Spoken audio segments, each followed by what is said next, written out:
Oui, j'aimerais vous partager un passage de 2 Chroniques. Vous savez, lorsque nous lisons la parole de Dieu, nous nous rendons compte que des hommes et des femmes ont eu ce que l'on appelle avoir l'oreille de Dieu. Regardons le passage dans la Bible, dans 2 Chroniques, au chapitre 32 et au verset 20, où nous lisons que le roi Ézéchias et le prophète Ésaïe, fils d'Amoth, se mirent à prier à ce sujet et ils crièrent au ciel. Le roi d'Assyrie, Sanchérib, voulait attaquer Jérusalem et insultait le Dieu d'Israël. Le Seigneur va entendre les prières, les cris du roi Ézéchias et du prophète Ésaïe et va envoyer un ange les sauver. Pourtant, au cours de cette période, les choses étaient bien mal engagées. Et cela durait depuis bien longtemps. L'oppression de l'ennemi était très pesante.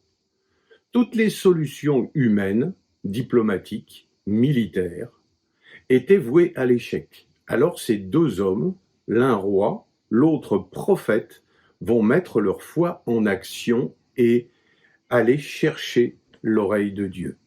Il est certain que Dieu aurait très bien pu intervenir bien avant d'en arriver à cette extrémité.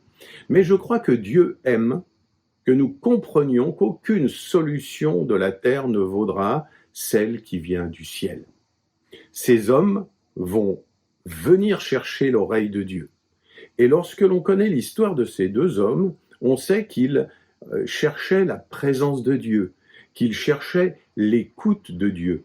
Dans sa bonté et sa grâce, Dieu les écoutait, Dieu les entendait et Dieu leur répondait. Dans notre monde chrétien, il y a des moments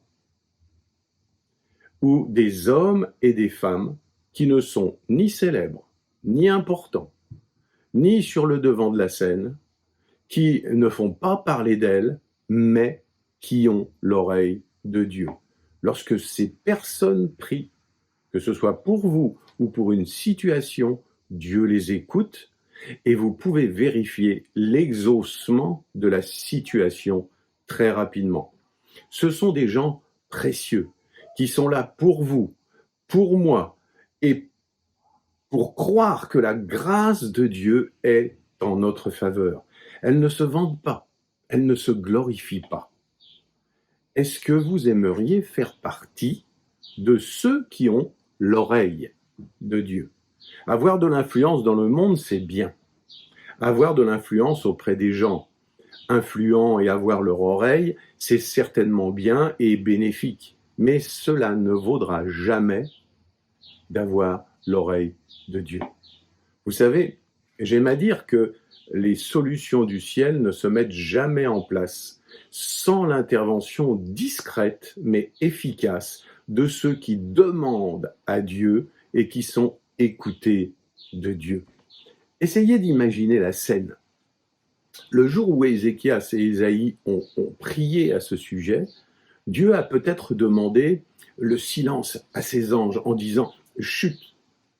Mes serviteurs Ésaïe et Ézéchias me parlent et je veux être attentif à leurs demandes. » Je ne sais pas si j'exagère un petit peu, mais je suis convaincu que lorsque certains prient, c'est ce qui se passe au ciel. La prière est efficace. Dieu aime ça. Il écoute et il répond. Je vous invite à aspirer ça pour votre vie. Avoir l'oreille de Dieu, être exaucé et n'en tirer aucune gloire. Amen. À bientôt.